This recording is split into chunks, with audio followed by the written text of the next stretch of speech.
After 8 months of living in the Philippines on $1,550 a month from Social Security and a small VA disability check, I figured it was time to sit down and talk about what this actually looks like day to day, because I spent almost a year before I moved here watching videos online, and almost every single one of them showed guys living in beach condos with infinity pools, eating at rooftop restaurants, flying between islands every other weekend.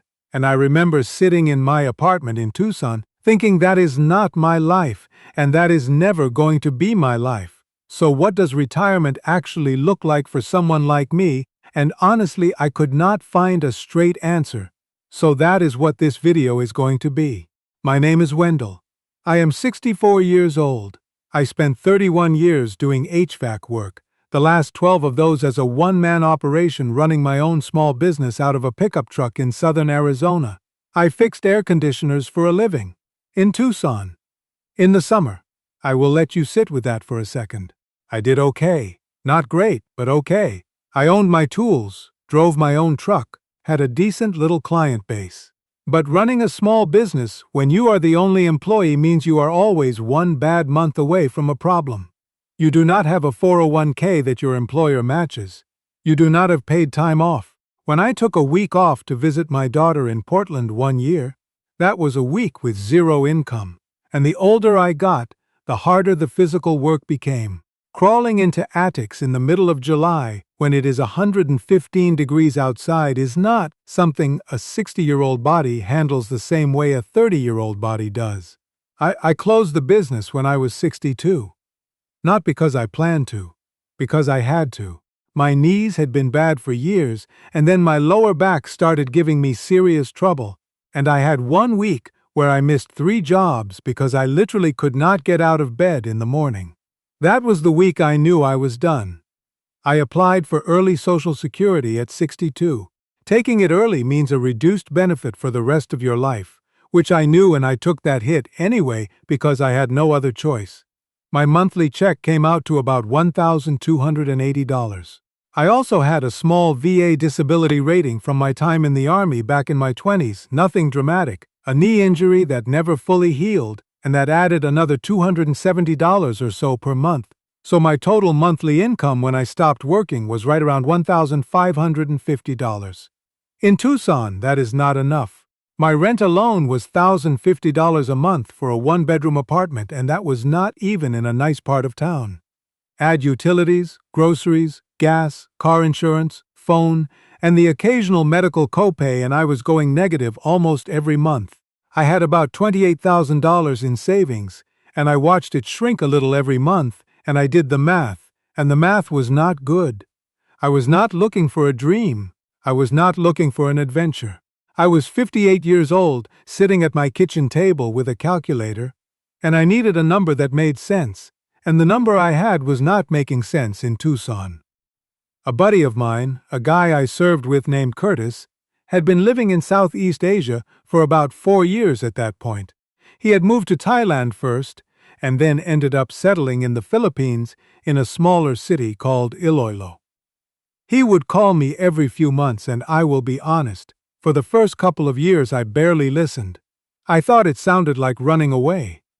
I thought it was something guys did when they had given up, but then I started doing the actual math. And I started paying more attention to what Curtis was telling me. He was not living in a resort.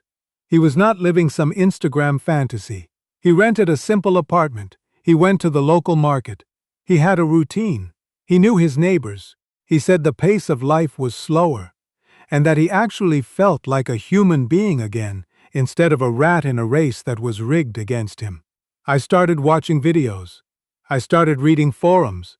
I spent about 6 months doing research before I let myself seriously consider it. And I want to be honest about what I found, because there is a lot of noise out there. There are videos of guys who clearly arrived with $100,000 in the bank, telling you how cheap everything is. There are videos with romantic music and drone footage of white sand beaches that do not look anything like a Tuesday afternoon when you need to go buy rice and pay the electric bill. I was not interested in those videos. I wanted to know if a regular person with a fixed income could actually live a comfortable, quiet life here. Not a spectacular life, just a comfortable one. The answer, for me, has been yes. But I want to tell you the whole story because there are things I did not expect and things I wish someone had told me before I got on the plane. I sold my car first. That was the biggest thing I owned. Got $8,400 for it. I sold most of my furniture on Facebook Marketplace over 2 weekends. I put the rest of my belongings into a storage unit that I paid 3 months in advance for, telling myself I would figure out what to do with the stuff later. I ended up calling my daughter Megan and telling her to go clean it out and keep whatever she wanted and donate the rest. I let go of more than I thought I could. It was actually not as painful as I expected.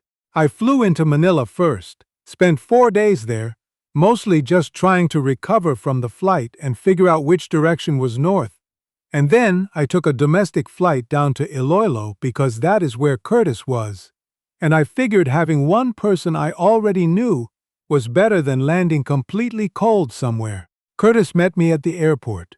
We went and got a meal that cost about $3 each, and I sat there thinking, okay, the math might actually work here. I spent my first 6 weeks staying in a guest house while I looked for a proper apartment. I did not rush this. Curtis told me not to rush it. He said the mistake a lot of newcomers make is signing a lease on the first place they see, because they are tired of feeling unsettled. I took his advice. I looked at probably a dozen places before I found the one I am in now. My apartment is on the second floor of a small building in a residential neighborhood about 20 minutes from the city center. It is not fancy. 2 bedrooms, 1 bathroom, a living area, a small kitchen. The second bedroom I use as a kind of storage/workspace. The building is clean, the neighborhood is quiet. I have a covered balcony where I drink my coffee in the morning and watch people going about their day. My rent is 16,000 pesos a month, which works out to roughly $280 depending on the exchange rate. I know some people watching this are going to say, you could find something cheaper, and they are right, you probably could.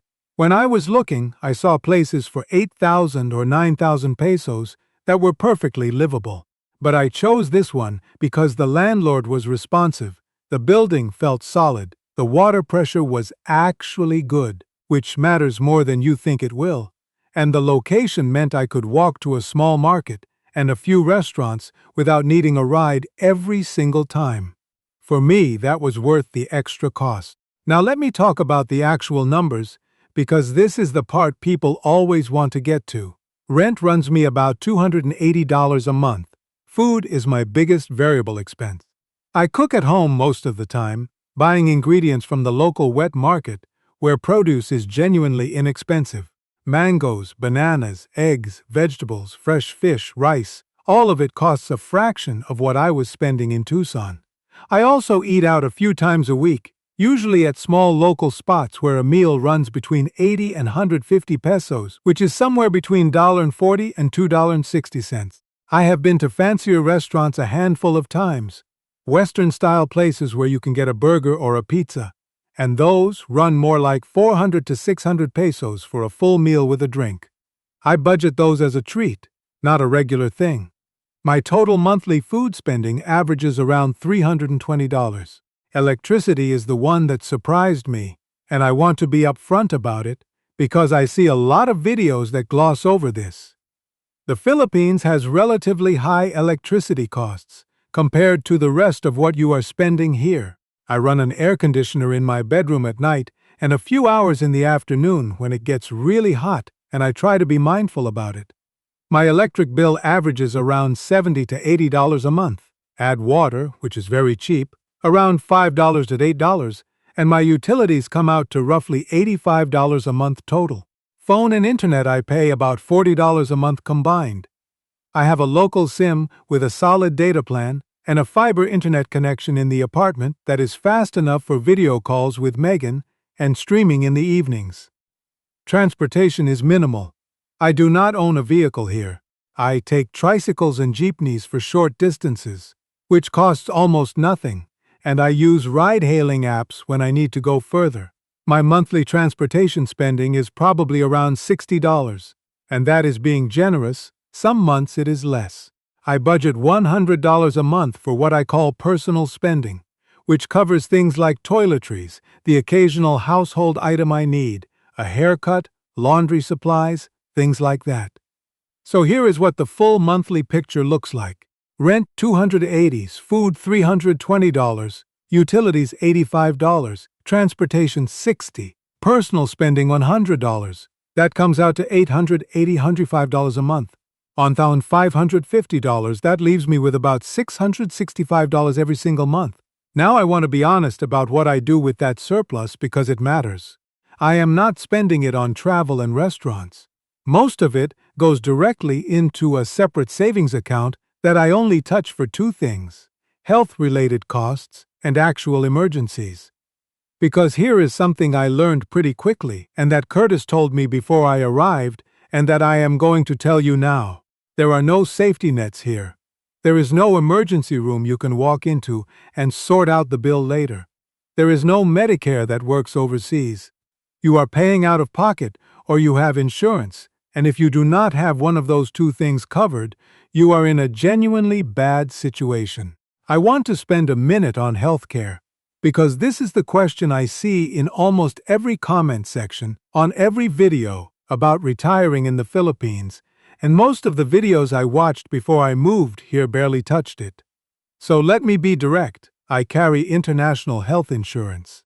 I researched several options before I moved and ended up with a plan through a company that specializes in expat coverage. My premium is $145 a month. It covers hospitalization, emergency care, and most diagnostic procedures. It does not cover routine checkups or dental, which I pay for separately. A basic checkup with a doctor here at a private clinic costs somewhere between $15 and $30, and I do that every few months. Dental care is where I have actually been pleasantly surprised. I had a cleaning, 2 fillings, and an X-ray done a few months after arriving, and the total was about $65. The clinic was clean, the dentist spoke excellent English, and the work was good. In Tucson, that would have been $400 or more easily. My insurance premium is already included in my monthly budget, so the $885 I mentioned earlier does not account for it. Add $145 for the insurance, and my true monthly spending is around $1,030. That still leaves me with about $520 a month in surplus on my $1,550 income. That surplus is not vacation money. It is sleep-at-night money. It is what lets me not lie awake at 2 a.m. running worst-case scenarios in my head the way I used to do in Tucson. I want to tell you about something that happened in month 6 because I think it is important, and it is the kind of thing that does not make it into the highlight reel versions of these videos. I woke up one morning feeling off. Not terrible, just not right.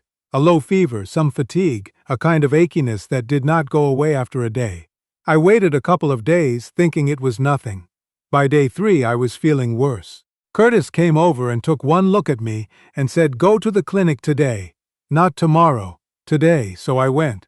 The doctor ran some tests, and it turned out I had dengue fever.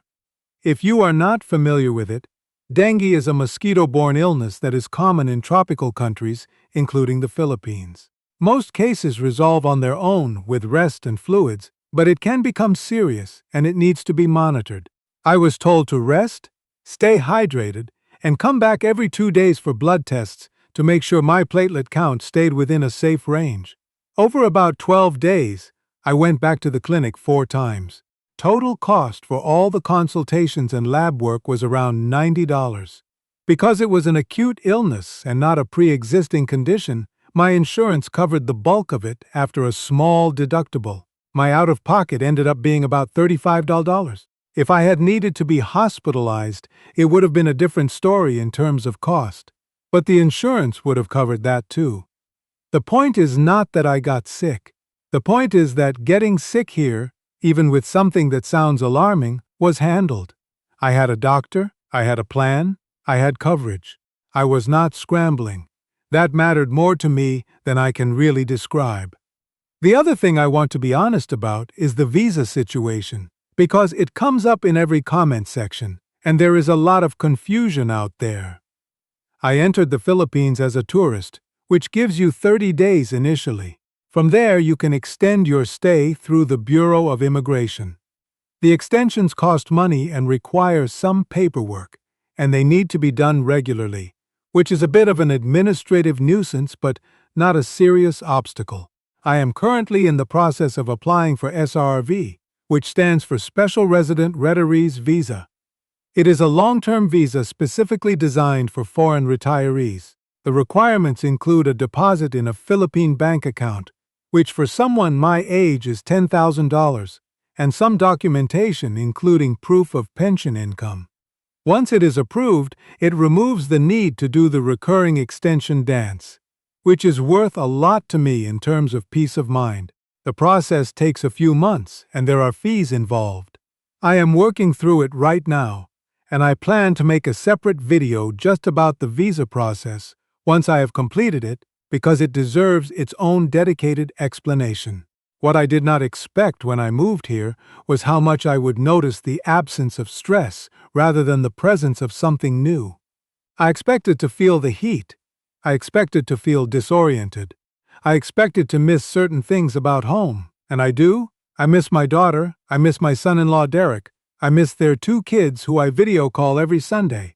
I miss certain foods. I miss a specific gas station coffee that makes no logical sense to miss, but I do. What I did not expect was to realize, somewhere around week 3, that I had stopped doing the thing I used to do every morning in Tucson, where I would mentally add up all my bills while I was still in bed before I even got up. I did not notice I had stopped doing it until one morning I caught myself just lying there, listening to the birds outside the window and thinking about absolutely nothing in particular. That sounds small. It was not small. The pace here is different. I do not mean that as a complaint or as a compliment exactly, just as a fact. Things move slower. Government offices move slower. Traffic moves in a way that takes some getting used to.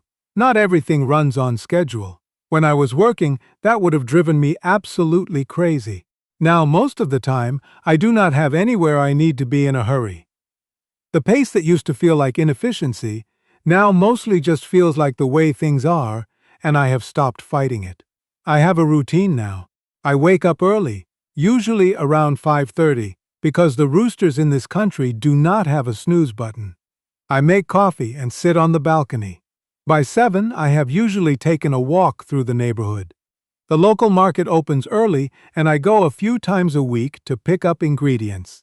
I cook most of my own meals, which I genuinely enjoy more than I expected to. In Tucson, I ate a lot of frozen meals and drive-through food because by the time I was done with work, I was too tired to cook. Here I have the time and I find it relaxing. In the afternoons, I read, watch something on streaming, work on a few projects I have been putting off for years. I am teaching myself woodworking, slowly, badly, but enjoyably. I have a small corner of my second bedroom that is becoming something like a workshop. Curtis and I get together a couple of times a week, sometimes just to eat somewhere, sometimes to drive out to one of the smaller towns nearby. There is a beach about 45 minutes from here that I have been to half a dozen times. It is not crowded. It is not famous. It is just a nice beach where you can sit in the shade and watch the water, and that is enough. I want to say something directly to anyone who is watching this in the same situation I was in a couple of years ago, sitting at a kitchen table in America with a fixed income and a calculator and a sinking feeling that the numbers are never going to work out. First, the numbers might actually work out, just not where you are right now. That is a real thing and it is worth taking seriously. Second, the research phase takes as long as it takes. I spent about a year seriously researching before I moved. I read forums, I watched videos, I called Curtis regularly, I made a spreadsheet of every expense I expected to have. That time was not wasted. Arriving here with realistic expectations made the transition much easier than it would have been otherwise. Third, have a cushion before you go. Do not arrive with nothing in reserve.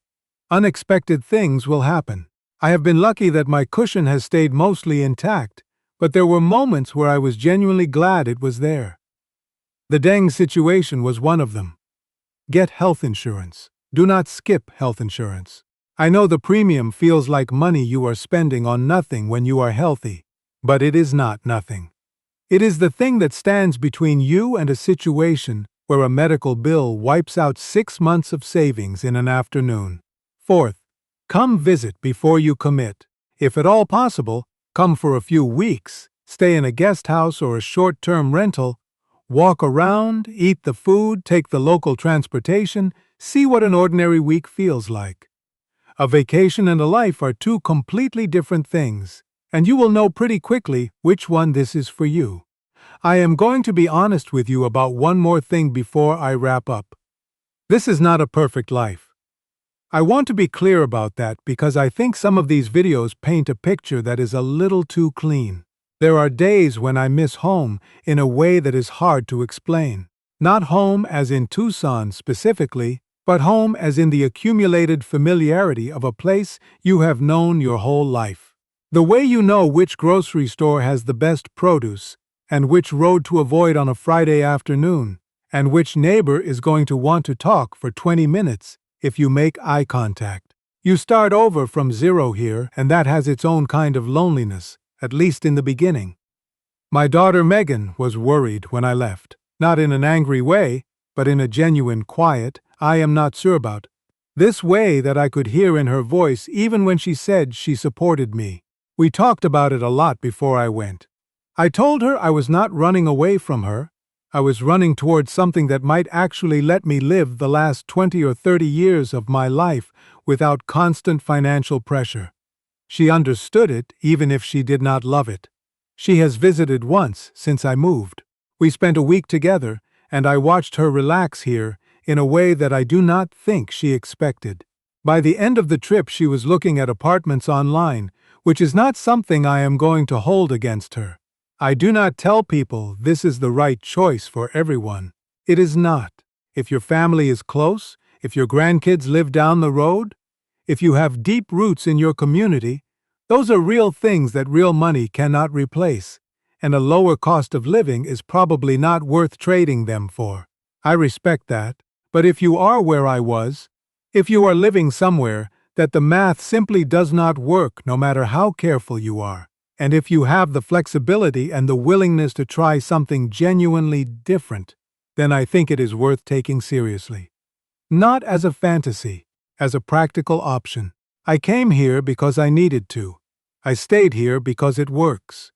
And 8 months in, when I sit on that balcony in the morning with my coffee and watch the sun come up over the neighborhood and realize that I am not doing math in my head, I am just sitting there. That is worth more to me than I have words for. That is what I was looking for. And so far, in this life that is quieter and slower and smaller than anything I imagined for myself when I was younger, I have actually found it.